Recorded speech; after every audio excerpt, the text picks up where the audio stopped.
حضور غوث پاک سر الاسرار فیما یحتاج الیہ الابرار، یہ ان کی کتاب ہے عربی کے اندر. اس میں آپ فرماتے ہیں کہ ولایت کے 1000 دروازے ہیں، 1000. اولہ باب الکرامت، اور پہلا دروازہ جو ہے وہ کرامت کا دروازہ ہے. کرامت جو اس دروازے سے گزر گیا وہ باقی منزلیں اور مراتب بھی پا لے گا، اور جس کے پاس یہ دروازے ہی نہیں ہیں وہ باقی دروازوں کے خواب نہ دیکھے. کیونکہ پہلے دروازے سے گزرے گا تو دوسرا آئے گا، وہ گزرے گا تو تیسرا آئے گا، وہ گزرے گا تو چوتھا آئے گا. جو پہلے دروازے تک ہی ابھی نہیں پہنچا. ایک اسی طرح کا بندہ میرے ساتھ الجھ پڑا داتا صاحب دربار میں. تو میں نے کہا غوث پاک نے یہ لکھا ہے کہ ولایت کے 1000 دروازے ہیں، اور پہلا دروازہ جو ہے وہ کرامت کا دروازہ ہے.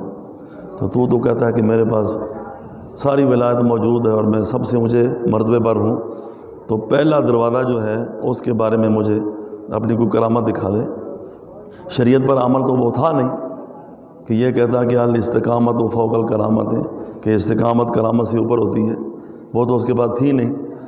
تو کہتا کیا کرامت دکھاؤں؟ میں نے کہا یہ دیوار سامنے ہے، یہ اس میں دروازہ بن جائے، دروازہ شک ہو جائے، یا وہ بندہ وہاں کھڑا ہوا ہے وہ چل کے تیرے پاس آ جائے، چلو تیرے اتنی کرامت ہی کافی ہے. تو پتہ پہلے دروازے کا بھی نہیں ہے، اور معرفت کی تعریف کا نہیں پتہ، اور ولایت کے معنی کا نہیں پتہ، اور دعوے ایسے کرتے ہیں کہ جیسے ان سے بڑا کوئی ولی اللہ ہی نہیں ہے. خود میں ایک بندے کو ایک جگہ پہ لے کے گیا، کسی نے ضد کی کہ اس کو میرے گھر لے کے آئے، آپ کا دوست ہے تو وہ دیکھے ہمارے گھر میں کیا ہے. تو اس سے پہلے میں نے اس کے یہ شعبے نہیں دیکھے ہوئے تھے. وہ گیا تو کہتا جی 2 انڈے لے کے آؤ. وہ انڈے لائے تو اس نے ایسے چکر دیا، جیب سے 2 انڈے نکال کے ادھر رکھ دیے اور وہ انڈے جیب میں ڈال دیے. کہا جب میں کہوں پڑھوں نہ پڑھائی کرو تو چھری مارنا انڈوں کے اوپر. چھری ماری تو انڈے سے سوئیاں، کالے دھاگے اور اس طرح کی چیزیں نکلی.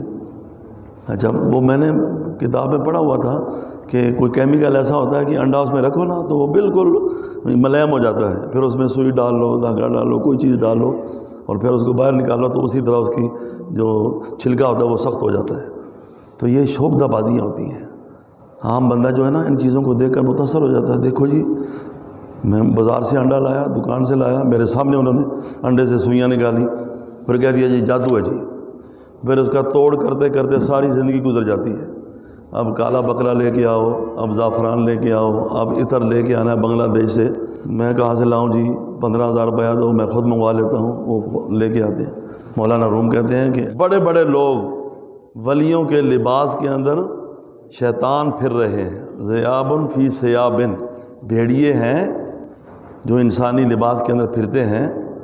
ہر ہاتھ میں ہاتھ نہیں دینا چاہیے، اور ہر کسی کو کوئی مرتبہ اور مقام کے اوپر کھڑا نہیں کر دینا چاہیے. پہچان بڑی ضروری ہے.